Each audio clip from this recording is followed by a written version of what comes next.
I'm talking about the earth is self-nourishing. The earth is not gaining weight if there are more humans.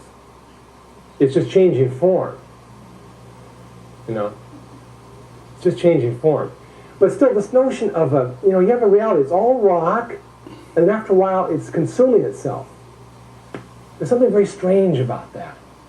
You see? So the earth is a place where self-nourishment is a fundamental dynamic. I'm saying that, if you want to say what the earth is, remember I said, what's your connotation of earth? Well, maybe stones and rocks and so forth. Self-nourishment is as fundamental to earth as rocks are. You know, it's just what the earth is. What would fit into the notion of self-nourishment? So our activities, when are our activities fitting into that? What kinds of activities do we do? Well, obviously, if we're involved with agriculture, you're participating in the self-nourishment of the earth, right? Very quite clearly.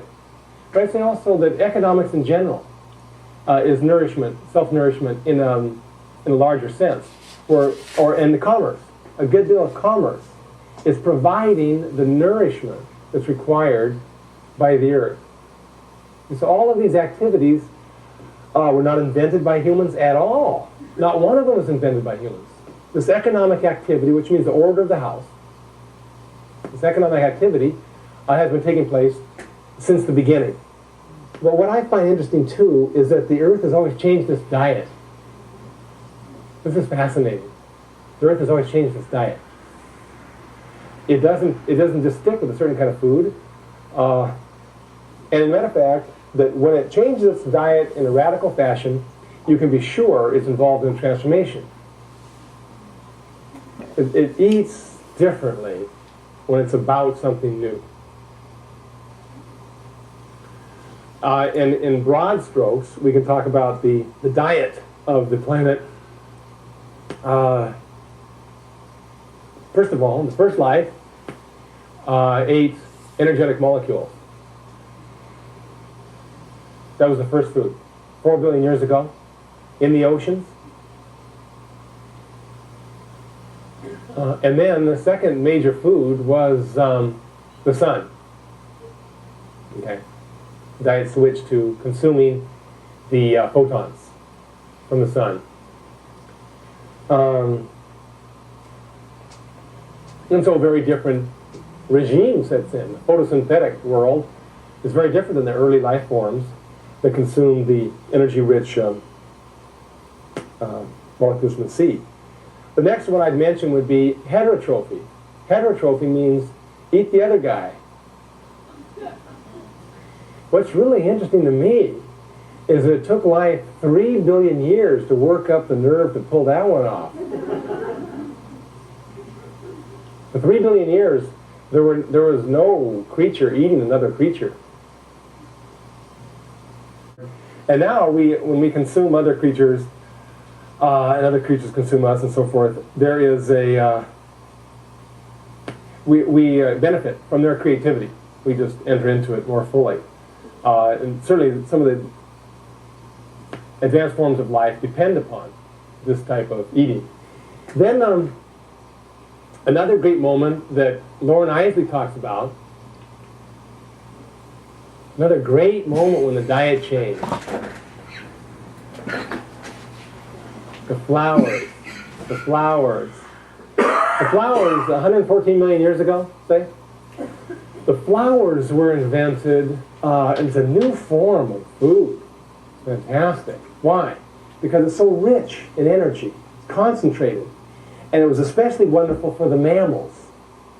Okay, the mammals were 114 million years ago. The mammals were real small. What was big then? The dinosaurs were huge. Okay, so the mammals had to scurry around and they had real, mammals are always like nervous and heartbeat, really speeded up kind of that life. And because of that, they could continue this because they had this wonderful food, the flowers. In fact, it's Isley's guess and other biologists that the mammals never would have really taken off if it weren't for the flowers. I would say that the earth creates a new food today as well. It's because the human doesn't eat anything less than a world. We eat worlds. So to think we're eating an apple, you see, is to miss the whole idea. This is a fireball. Obviously, this is the supernova explosion. This is the molten rocks of the Earth. What else is this? This is the future. We consume the future. All the future is, trembling here. The food is the dream of the earth. The grain we use to keep alive the livestock in our country, to continue to supply meat, for our banquet, is more than enough to feed all of the starving children. To see already present there in the midst of our eating our food is the whole story. The whole planet is there. It's no shape. So it's a world that every time you go to McDonald's, you order something, wherever you are, you're not ordering food, you're ordering a world. The dynamic to create, the urgency we have in us to create, the urgency we have to awaken our creativity is the self-nourishing dynamic of the earth. It's in the form of the human, ultimately.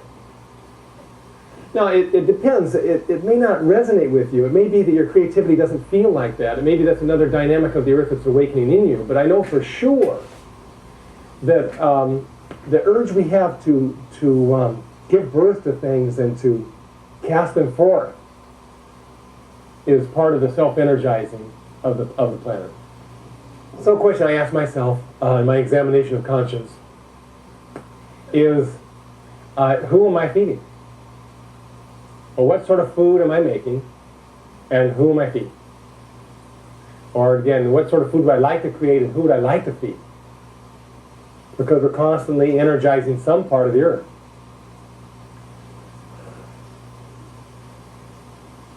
If you can discover who is hungry for your creativity, you can enter into a commissioning of your creativity.